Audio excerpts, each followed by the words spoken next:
If one asks about, is the temperature increasing or decreasing? It's always doing one or the other. I have no concern about that. By asking people to worry about whether it's going up or down, you're immediately establishing dishonesty. The earth is always changing. Climate change is nothing you have to prove. It always is happening. It always has happened. So to make that into something alarming seems to me a little bit weird. Sea level is a hard thing to measure, actually. At any given place, traditionally, sea level was measured by what are called tide gauges. A stick in the water, basically.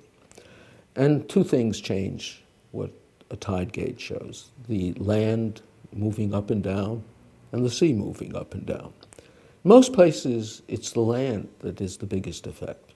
So you don't have a good measure of sea level rise.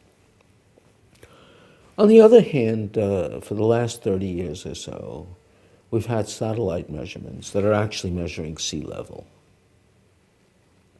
It's very hard to relate these two measurements to each other. They are measuring different things.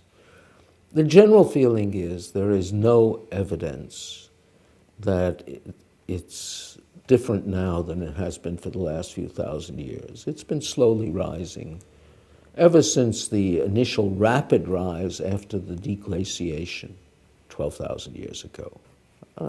The claim that we've suddenly seen a big change in that, given we've changed the instrumentation and given the error bars cover the difference, is not entirely fair. And to suggest that what's been going on for thousands of years is something we should suddenly be alarmed at also doesn't seem reasonable. When you hear a Ban Ki-moon saying life as we know it will cease if we don't do something, what is he referring to? I don't know. I mean, man is adaptable. People retire to the Sun Belt, not to the Northwest Territory of Canada. Although catastrophes certainly occur, they have many causes, of which global warming is one of the least. There are so many interesting questions in climate. We still do not have a complete handle on why we had ice ages. Now, if you want to be concerned, you want a disaster, having 2 miles of ice on your head is problematic.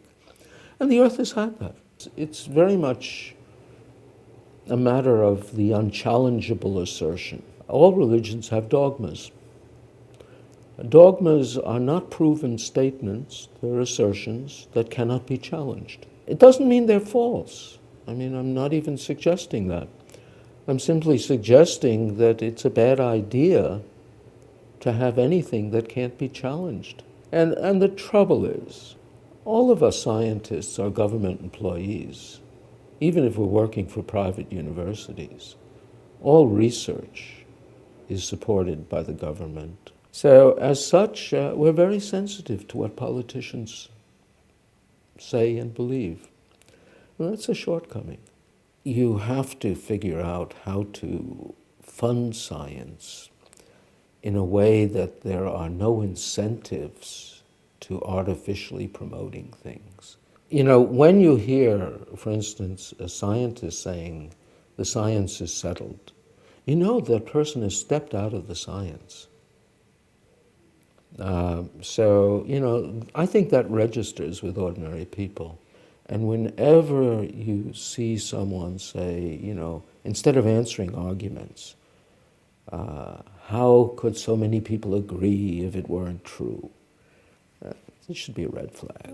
My view is one has conflated the trivial, which is that temperature is changing, climate is changing, man plays some role.